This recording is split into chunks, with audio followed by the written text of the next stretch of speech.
आपल्या उत्तरीय वस्त्राने तोंड पुसलं. आता सुदाम देवांचे कान आतुर आहेत की सुदामा आज काही जाता येणार हे ऐकण्यासाठी. पण हा भगवंत सुदाम देवांना म्हणे, सुदामा आज घरी जायचं म्हणतोस, तुला नाही कसं म्हणावं, घरी वहिनी एकट्या असतील.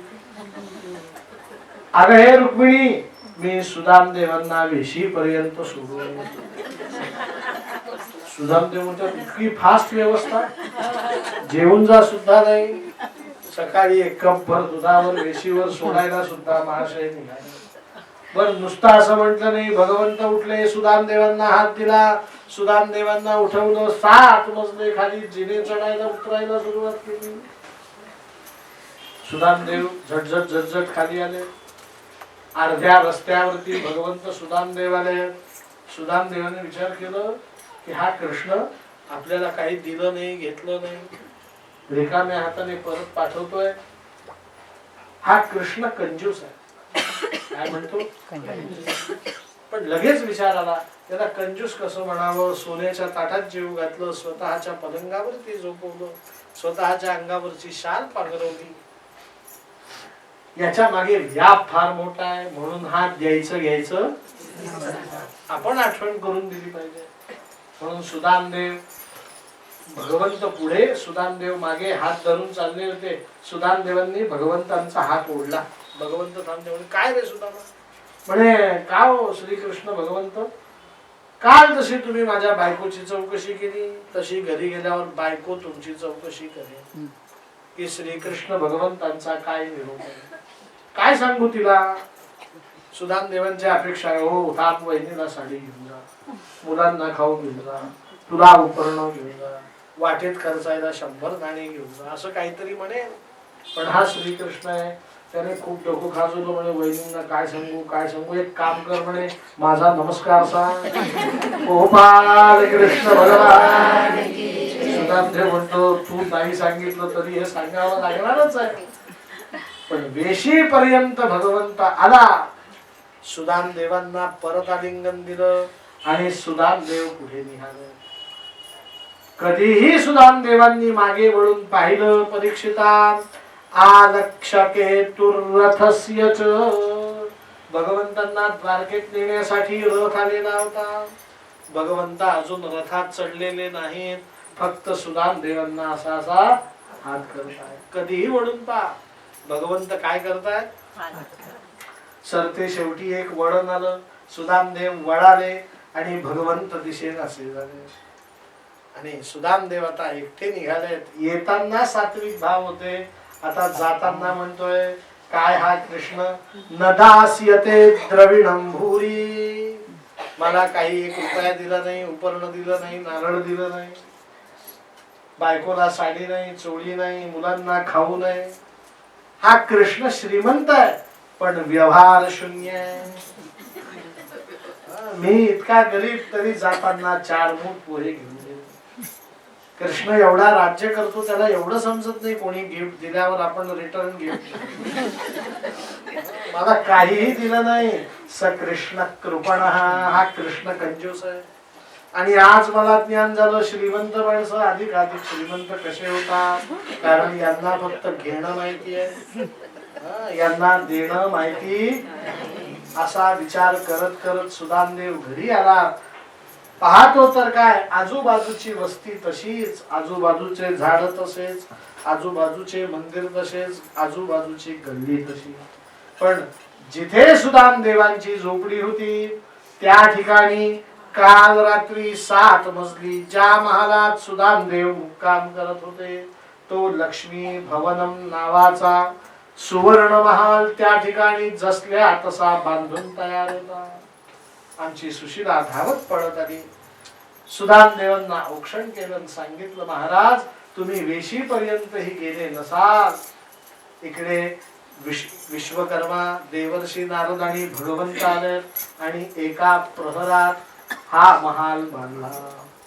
तुम्ही द्वारकेत पोहोचलेही नव्हते, त्याच्या आधी काय झालं होतं. मला आहेर केलाय. म्हणे काय आहेर केलाय. आतमध्ये घेऊन गेले तर काल संध्याकाळी लक्ष्मी देवी सुदामदेवांच्या दर्शनाला आल्या होत्या. त्यावेळेस त्यांच्या अंगावरचा जो शालू होता तो शालू कोणाला दिला होता? सुशीलेला. काल रुक्मिणी देवींनी जे जे दागिने घातलेले होते ते सगळे दागिने सुशीलेला दिलेले होते. मुलांना भरजरी वस्त्र दिले होते. अन्नधान्यांनी घर भरलेलं होतं. घरामध्ये सर्व संपन्नता आली होती. पण सुशीला म्हणती, महाराज तुम्हाला आहेर मात्र मोठा विचित्र केलाय. म्हणे काय? म्हणे रुक्मिणी देवी एका वेगळ्या पात्रामध्ये ओलं वस्त्र घेऊन आल्या. कुठलं वस्त्र? ते काठीवर मी वाढत घातलं. सुदामदेवांच्या डोळ्यात अश्रू आले. कारण परवा सुदामदेव तिथे पोहोचले होते, स्नान केलं, त्यावेळेस त्यांच्या अंगावरचं ओलं वस्त्र झालं, ते वाढत घातलं. भगवंतांचं वस्त्र नेसलं. आज सकाळी भगवंतांचं वस्त्र वाढत घातलं, स्वतःचं वस्त्र, आणि ते भगवंतांचं वस्त्र वाढत घातलं होतं ओलं, ते जसल्या तसं कोणाला दिलंय? गोपाल कृष्ण भगवान. सुदामदेवांनी पश्चिम दिशेला द्वारका पश्चिमेकडे तोंड केलं. द्वारकाधीश श्रीकृष्णाची प्रार्थना केली. आणि सुदामदेवांनी सुशीलेला जे सांगितलं ते शुकमुनी परीक्षितीला सांगतात. परीक्षिता, भगवंतांची ही कृपा करण्याची पद्धती आहे. भगवंत समोरासमोर कोणावरही येऊन कृपा करत नाही. भगवंत कृपा करतात अपरोक्ष. कुठे करतात? पाठीमागून कृपा करतात. जीवाला न समजता जीवावरती काय करतात? उपकार करतात. मला तुमच्यावरती उपकार करायचा आहे तर मी तुम्हाला त्याची जाणीव करून देतो. तुम्ही आज मला असे बोलले, पण आठवतं का तुम्ही ऍडमिट होते त्यावेळेस तुम्हाला दूध मी आणून द्यायचो? कारण मी समोरून उपकार केले ना. कुठून केले? समोरून केलेले उपकार मनुष्य लक्षात ठेवतो, पण भगवंत स्वतः जाणीव सुद्धा होऊ देत नाही की याचे यावत जीव मात्रांवर मी काय केले? उपकार केलेले. गोपाल कृष्ण भगवान. याला वेदांतामध्ये परोक्षानुभूती असं म्हणतात. काय म्हणतात? भगवंत आपल्या पाठीशी असणे ही या जगातली सर्वोत्कृष्ट भगवंतांची कृपा आहे. भगवंत आपल्या पाठीमागे असतो, आपल्यावरती कृपा करून. कशी कृपा? निशब्द कृपा. भगवंत आपल्याला जाणीव सुद्धा करून देत. आणि भगवंत अनंत अनंत जीवांवरती अनंत अनंत कृपा करून यच्च यावत जीव मात्राचं कल्याण साधतो. सुदामदेवांच्या कथेचं हे वैशिष्ट्य आहे की आपल्याला परोक्षानुभूतीचा अनुभव शुकमुनींनी परीक्षित राजाच्या मार्फत सांगितला. गोपाल कृष्ण भगवान. परीक्षित राजाने सांगितलं, महाराज आज माझ्या जीवनातला शेवटचा दिवस. आता मला माहिती आहे माझा मृत्यू लवकरच होणार आहे, पण मृत्यू समयी मला भागवत धर्म ऐकायचा आहे. काय ऐकायचा आहे? मग शुकमुनींनी, देवर्षी नारदांनी वसुदेवाला ज्या भागवत धर्माचा उपदेश केला होता तो भागवत धर्म सांगितला. थोडक्यात, कायेन वाचा मनसेंद्रियर्वा बुद्ध्यात्मना वा प्रकृती स्वभावात् करोमि यद्यत् सकलं परस्मै नारायणायेति समर्पयामि. मनुष्याने मनुष्याच्या जीवनात मनुष्य विहित कर्म केलेलं आहे, किंबहुना पुढे तो कर्म करणार आहे. केलेलं कर्म, वर्तमान काळात केलं जाणारं कर्म आणि भविष्य काळात होणारं कर्म भगवंताला अर्पण करणं, याला म्हणायचं भागवत धर्म. काय म्हणायचं? तुम्हाला विनोद सांगतोय मी, असं वाटेल पण मी विनोद सांगत नाही. गांभीर्यपूर्वक ऐका. उद्यापासून स्त्रियांनी घरात स्वयंपाक करू नका. काय करा? उद्यापासून स्वयंपाकाच्या ऐवजी नैवेद्य प्रसाद करायला सुरुवात करा. काय करा? कोणी आलं तर सांगू नका स्वयंपाक करते. मी नैवेद्य बनवतीये, नैवेद्य शिजवतीये, भगवंताचा प्रसाद बनवतीये. कोणी आलं तर जेवून जा म्हणू नका, भगवंताचा प्रसाद घेऊन जा. असं म्हणा. लक्षात ठेवा, स्वयंपाक करायचा तरी वरण भात भाजी पोळी करावी लागेल आणि नैवेद्य करायचा म्हटला तरी तेच करावं लागणार आहे. मग फरक कुठे झाला? म्हणे स्वयंपाक बनवत असताना मनुष्याची शुचिर्भूतता असेलच असं सांगता येत नाही. मी खूप उदाहरणं दिली, लांबवत नाही, वेळेची मर्यादा आहे. पण पूर्वीच्या काळी घराच्या बाहेर जिला काढायचे, ती वर्तमान काळात स्वयंपाक घरात आली आहे. तिचं नाव कोणी सांगितली? चप्पल आली की नाही? बघा, स्वयंपाक बनवताना काय घातली जाते? पण नैवेद्य करायचं म्हणा, घालता येईल का? स्वयंपाक कसाही करता येतो. एक वस्त्र, प्रायशः स्त्रिया एक वस्त्र होऊन स्वयंपाक बनवतात, ज्याला तुम्ही शुद्ध तुमच्या भाषेत गाऊन म्हणता. अभद्र वस्त्र आहे. कसं वस्त्र आहे? स्वयंपाक करता येईल तुमच्या एक वस्त्राने, पण नैवेद्य होईल का?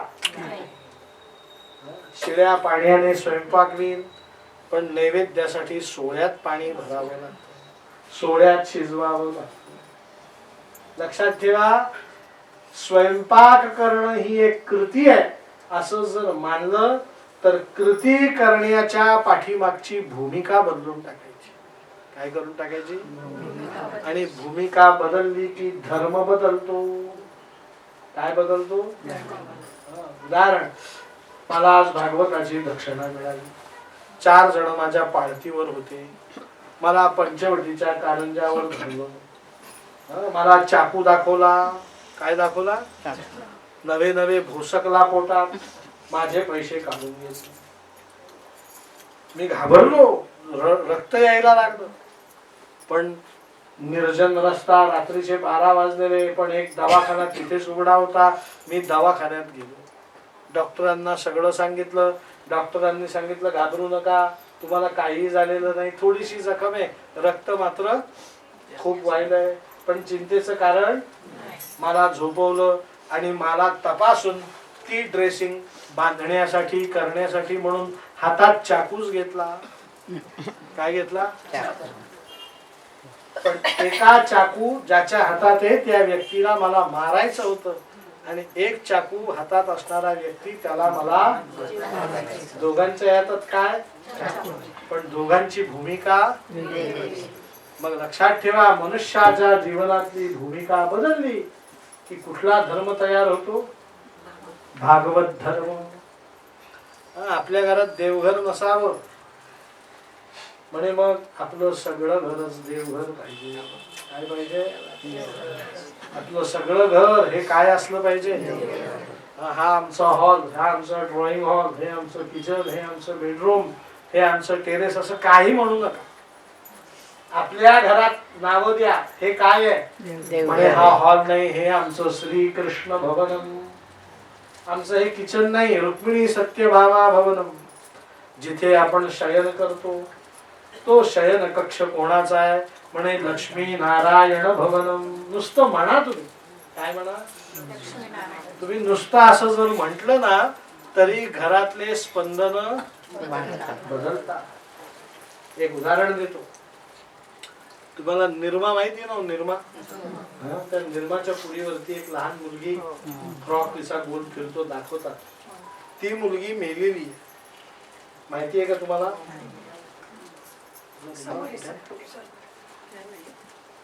मागे टेकायला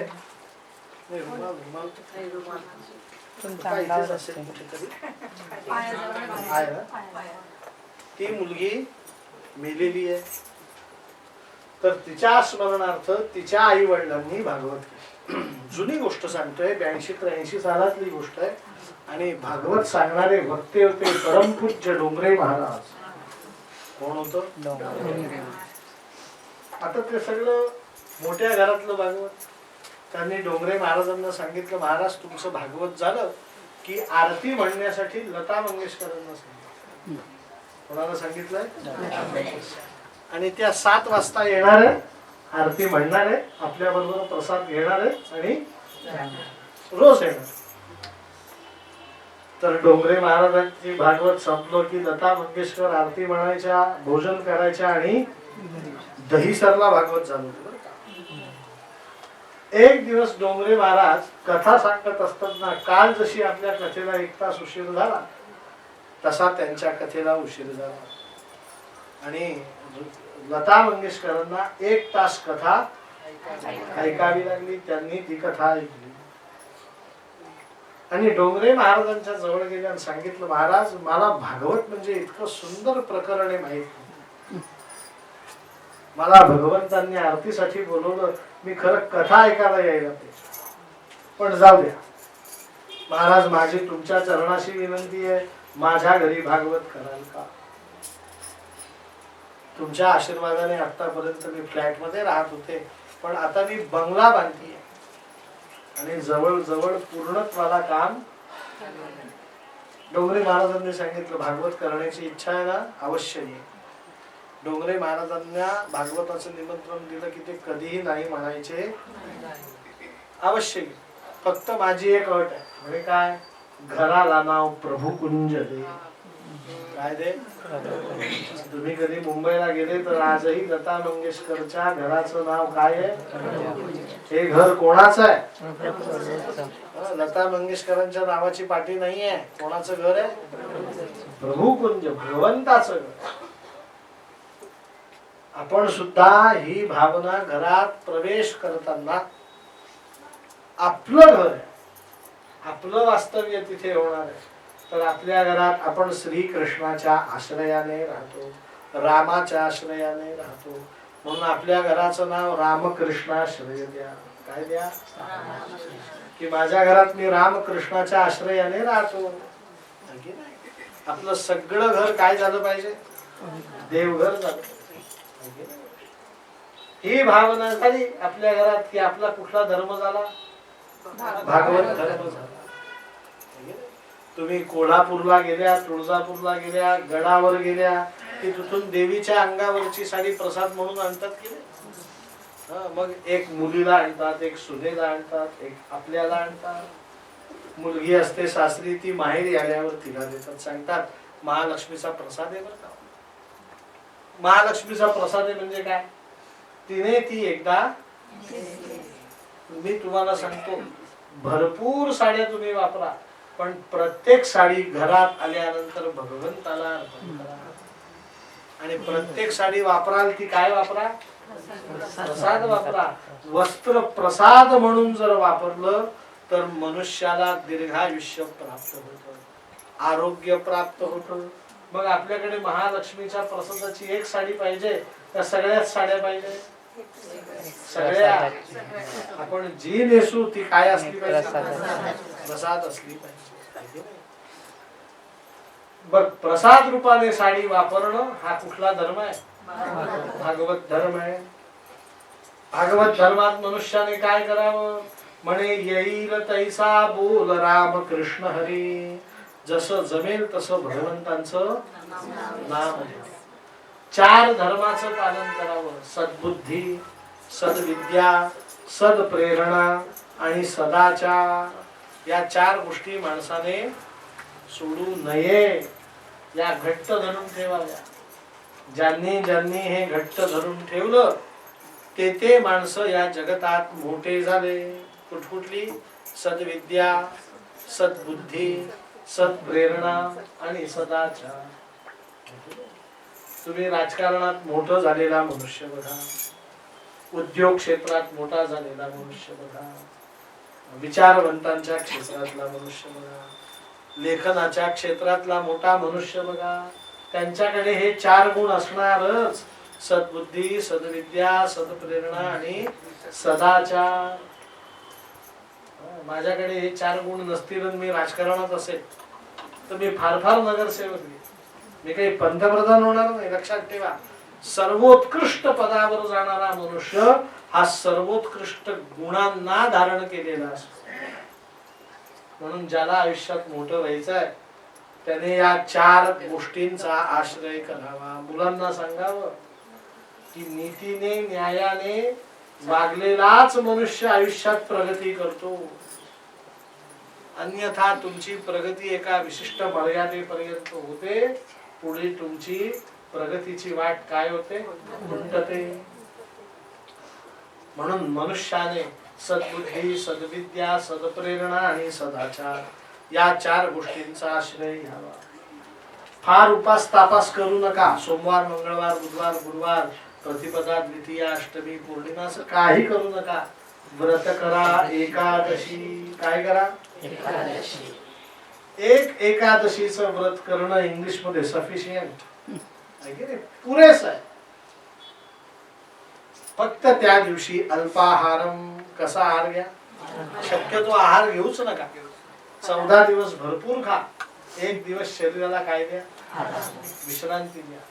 तुमचे काम, क्रोध, लोभ, मोह, मद, मत्सर 6 एकादशी व्रताच्या निमित्ताने हे षडरिपू यांचा 14 दिवसात जो इम्बॅलन्स झालाय तो एकादशीचं व्रत केल्याने काय होतो?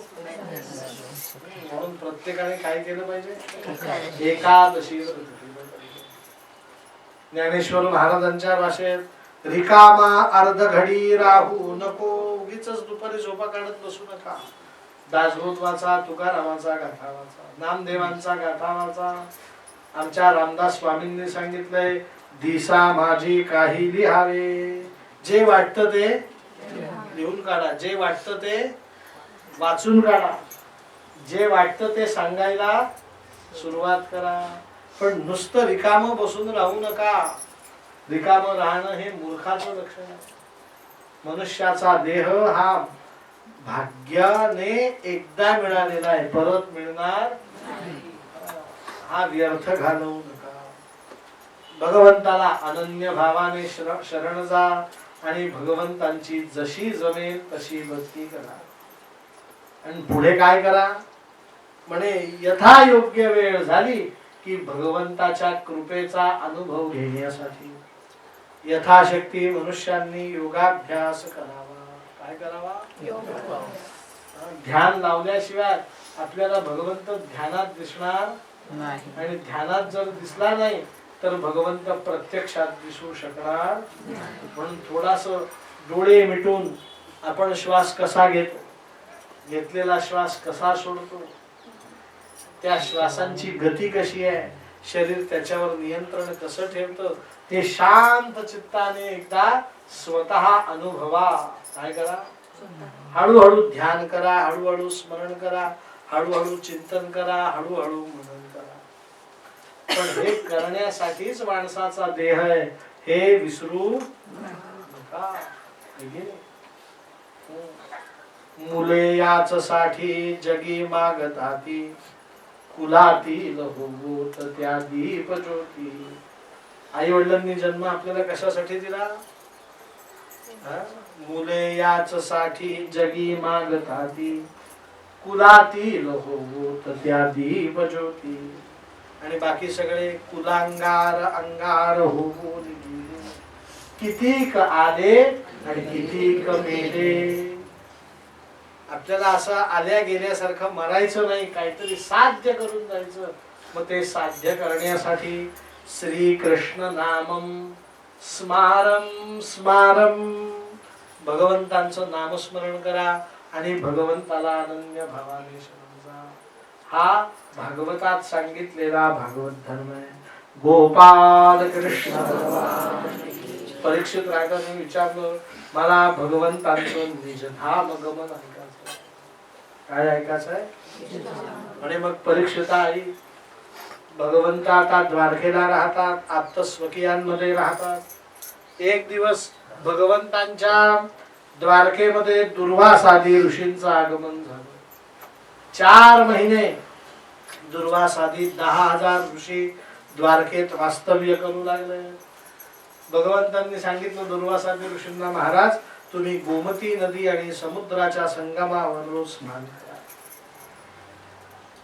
तुमच्या ध्यानामध्ये तल्लीन राहा, जपजाप्य करा, साधना करा. मला 8 पट्ट राण्यात रोज प्रत्येक राणीकडनं तुम्हाला भिक्षा येईल. भगवंतांनी राण्यांना दिवस नेमून दिले. रुक्मिणीने आज, सत्यभामीने उद्या. आणि आता भगवंतांच्या घरातला नैवेद्य आहे पक्वान्न पायसाचा रोज नैवेद्य रथात न जायचा. सगळे ऋषीमुनी आनंदात राहतात. एक दिवस भिक्षा घालण्याची पाळी होती जांबवतीची. जांबवतीने उत्तम उत्तम स्वयंपाक शिजवला आणि तो स्वयंपाक शिजवलेला रथामध्ये सोहळ्यामध्ये ठेवला आणि आपला ज्येष्ठ पुत्र सांब, या सांबला जबाबदारी दिली की तू दुर्वासादी ऋषींना भिक्षा घाल. सांब निघाला सोहळ्यात. आजूबाजूने घोडेस्वार चालले. या सांबाने सांगितलं म्हणे या साधू संतांची खूप मौज मजा आहे म्हणे. कशी म्हणे सकाळी निवांत उठावं, तास 2 तास समुद्रात डुंबावं, मग स्नान संध्येच्या नावाखाली डोळे मिटून एक डुलकी काढून घ्यावं, थोड्या वेळ उठावं तर लगेच आमचे भोळे आई वडील त्यांना खीर पुरीचा नैवेद्य पाठवतात, तो यथेच्छ भक्षण करावा. वामकुक्षीच्या नावाखाली 2-3 तास परत झोप काढावी आणि संध्याकाळी ब्रह्मचर्चा असं गोंडस नाव द्यावं आणि वडाच्या झाडाखाली गप्पाष्टक हाणावं. रात्रीच्या वेळेस दूध पोहे, दही पोहे, कुरमुरे, तिखट मीठ लावलेले पोहे, मुठभर काजू असा फलाहार करावा. बाकी यांना काही काम धाम उद्योग धंदा काही नाही. त्या सेवकांनी सांगितलं सांबा सगळं चुकीचं बोलतोय. हे दुर्वासादी ऋषी त्रिकालज्ञ आहेत. कशात? साधना चतुष्टय धारयंती. साधना चतुष्टय करून धारणा करून जप करणारे म्हणे. असं आज मी त्यांची परीक्षा घेतो म्हणून सांबने तातडीने एक साडी मागवली आणि रथातच साडी नेसली. गर्भवती स्त्रीचं रूप घेतलं आणि दुर्वासांसमोर जाऊन उभे राहिले आणि त्या सांबने अत्यंत प्रेमाने भिक्षा वाढली. नाटक. दुर्वासादी ऋषी संतुष्ट झाले आणि विचारलं तू कोण? म्हणे महाराज मी भगवंतांची जांबवतीचा पुत्र सांबची बायको. म्हणे मग आज तू कशी काय आली? म्हणे महाराज मला गर्भ आहे, मी गर्भवती आहे, मला उत्सुकता आहे मुलगा होईल का मुलगी होईल. तुम्ही त्रिकालज्ञ आहात, मला सांगा, मला जाणण्याची काय म्हणून मी आज भिक्षा घालण्यासाठी आले. दुर्वासांनी सांगितलं त्यात काय एवढं विशेष? म्हणे आत्ता सांगतो. म्हणून दुर्वासांनी आनंदाने डोळे मिटले. 1 क्षण गेला, 2 क्षण गेला, आनंदाने मिटलेले डोळे असणारे ते दुर्वास ऋषी आता खदिरांगासारखे लाल झाले. डोळे उघडण्याच्या आधी कमंडलूतलं पाणी हातात घेतलं. डोळे उघडले आणि त्या सांबच्या ओटी पोटावर पाणी शिंपडलं. सांगितलं काय वीर? मुसलम कुलनाशनम. यादव कुळाचं नाश करणार काय वीर? सांब घाबरला परीक्षेला. पण सांबा हे सगळं त्याने भगवंत श्री कृष्णाला सांगायला पाहिजे की वडिलांना सांगायला घाबरला म्हणून आजोबांना जाऊन सांगितलं वसुदेवाला. वसुदेवाने विपरीत सल्ला दिला. म्हणे आत्ताच्या आत्ता नावेत बस, उखळ मुसळ घेऊन बस, उखळात मुसळाला टाकून दुसऱ्या मुसळाने त्याला कूट, त्याचं चूर्ण कर आणि समुद्रात मध्यभागी टाकून दे.